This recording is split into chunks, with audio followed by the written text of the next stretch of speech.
So guys, testing natin to, no. Nilagyan ko lang siya ng, ang naging trouble na ito yung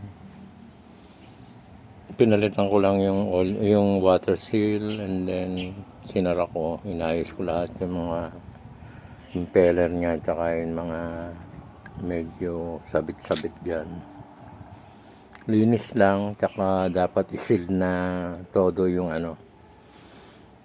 Kasi sinabi nung may-ari, may ano napakahina. Baka may singaw lang siya, nasingawan siya, tsaka nasiraan ng ano, water seal. So ito, pag testing ko, tingnan nyo na lang, kayo na humatol. Na ano ko na yan, na prime ko na.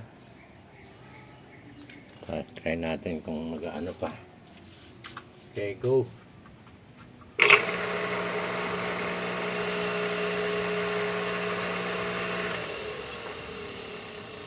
Wala yung prime, no? Yan natin dito.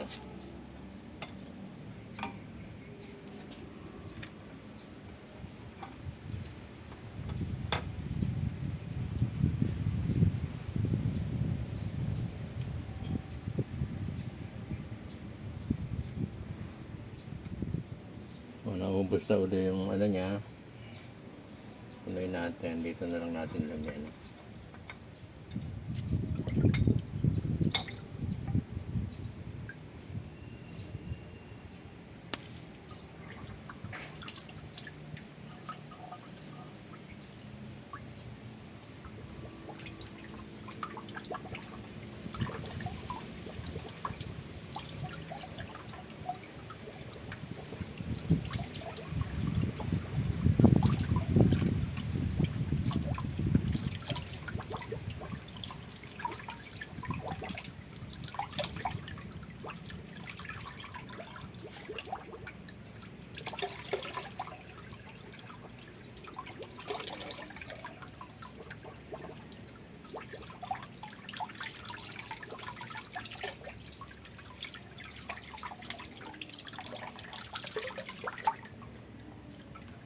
Guys, pag pin-rime nyo, itatabingan nyo yung ilalim.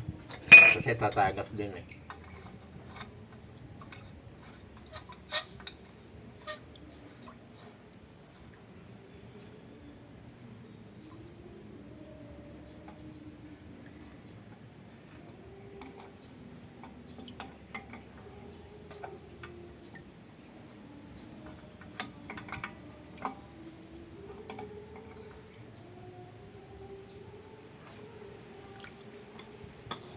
Okay, guys, saksak.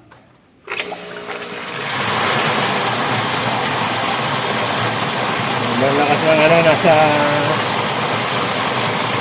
40 PSI ang lakas, oh. Halos babaha, oh. So, shout out RJ Sanchez, ayan na, oh. Palagay ko naman malakas na siya, baka malunod ka dyan. So guys, i-adjust ko lang to, no? Ibababa ko lang yung ano, masyadong malakas, lalagay ko lang sa 20. Okay guys, okay na to. Thank you very much.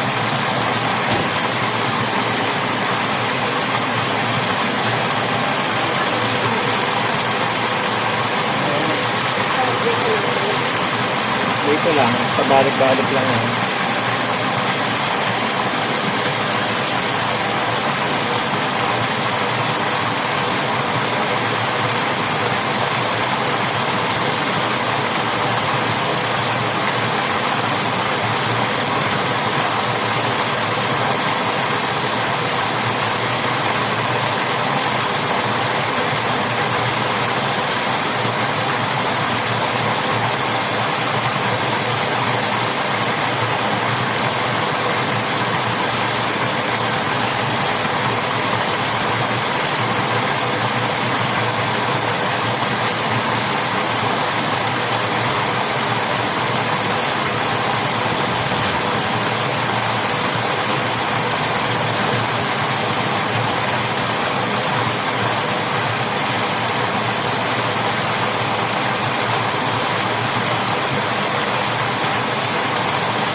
Adjust ko na lang nga pala sa may-ari kasi pag nilagay yung tubo baka mahirapan naman. No?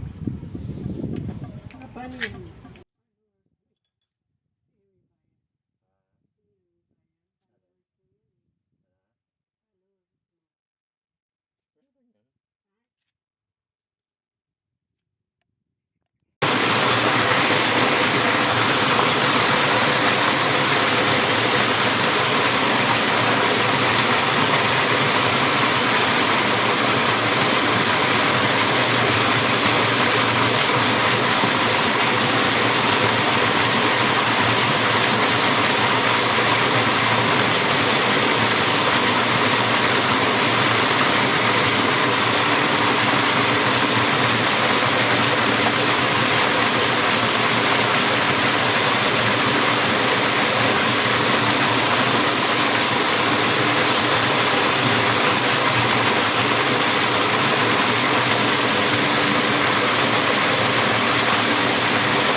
So guys, pakita ko sa inyo yung ano nung pangilalim na ito.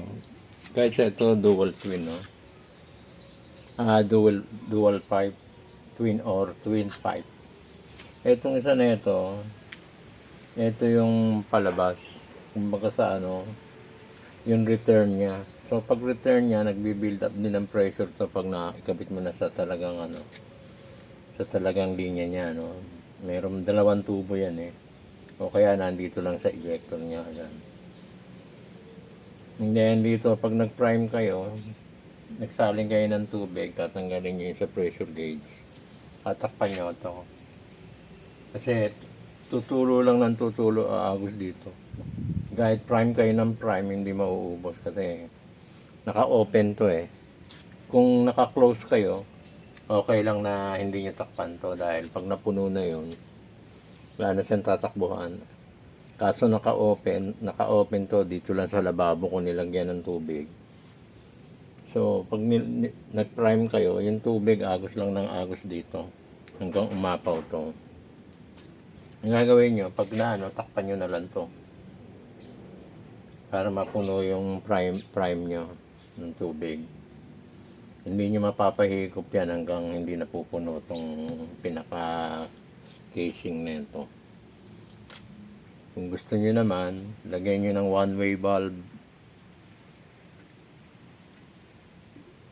Puro pahigop siya. Yung pag napuno na, sasara na, hindi na siya babaksak. Hindi na babaksak yung tubig. Kaya anytime na isaksak nyo, hindi na kayo magpa-prime lagi. Kaya lang nagpa-prime yan, natutuyuan ng tubig lagi. Bumababa, nagsisettle sa ilalim. Ngayon, pag